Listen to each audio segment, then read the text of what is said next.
សូមគោរពលោកគ្រូមុំស្រឿននិងមិត្តភក្តិជាទីស្រឡាញ់ទាំងអស់គ្នាខ្ញុំបាទឈ្មោះដូចពេញមកសង្ខេបរឿងរាមកេរ្តិ៍នៅខ្សែទី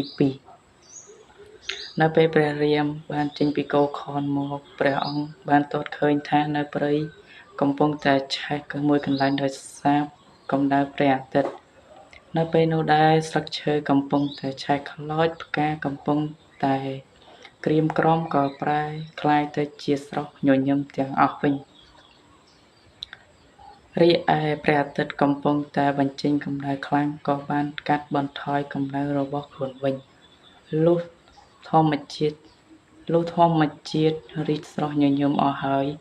ព្រះអង្គបានប្រៀបធៀបធម្មជាតិទៅនឹងព្រះអង្គថាព្រះអង្គគឺជាផ្កាច្បារឆ្ករនិងនាងសីតាគឺជាផ្កាននងតំណាងឲ្យមាសសុទ្ធនិងព្រះរាមគឺជាផ្កាចម្ប៉ាតំណាងឲ្យមាសនពតដោយឡែកនាងកៃកេសីតំណាងឲ្យកលង្កឬធ្យូងខ្មៅរួចមកក៏បានប្រៀបប្រដូចនាងកៃកេសីទៅជាសត្វមយូរាដែលពោមទងឈូកឲ្យកូនវាស៊ីដោយស្មានថាសត្វពស់ក្រោយមកព្រះរាមក៏បានទៅជួបនឹងឥសីម្នាក់ឈ្មោះពាធវាទដែលបានពន្យល់ពីទិសដី ព្រាហ្មណ៍និយមខ្លះៗទៅឲ្យព្រះអង្គនិងបានចង្អុលបង្ហាញផ្លូវឲ្យព្រះរាមទៅបួសជាឥសីនៅភ្នំចិត្រកូដក្រោយមកនៅនគររន្ធយុធ្យាព្រះបាទទសរថក៏បានសោយទីវង្គត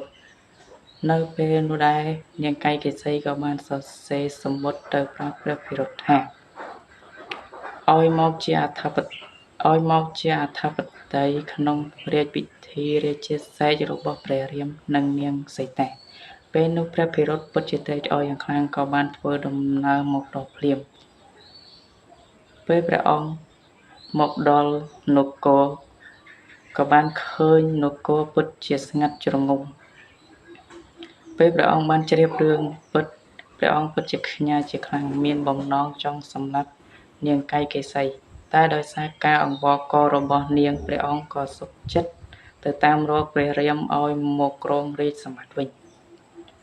ក្រោយមកព្រះរាមមិនបានទទួលនៅសេចក្តីអង្វរករនេះទេព្រោះព្រះអង្គគឺជាមនុស្សគោរពវសច្ចៈនៅពេលនោះដែរព្រះរាមក៏បានប្រគល់សុពរបាទតំណាងឲ្យរាជសម្បត្តិទាំងអស់ទៅឲ្យព្រះភិរុតនៅពេលព្រះភិរុតត្រឡប់មកវិញព្រះរាមព្រះលក្សណ៍និងនាងសីតាបានចាកចេញពីភ្នំចិត្រកូដបាត់ទៅហើយក្សត្រទាំង3បានធ្វើដំណើរទៅភ្នំទនកា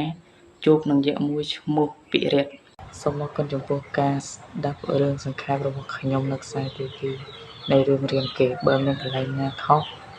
សូមអធិស្ឋានខន្តីអភ័យទោសដល់អ្នកទាំងអស់គ្នាផង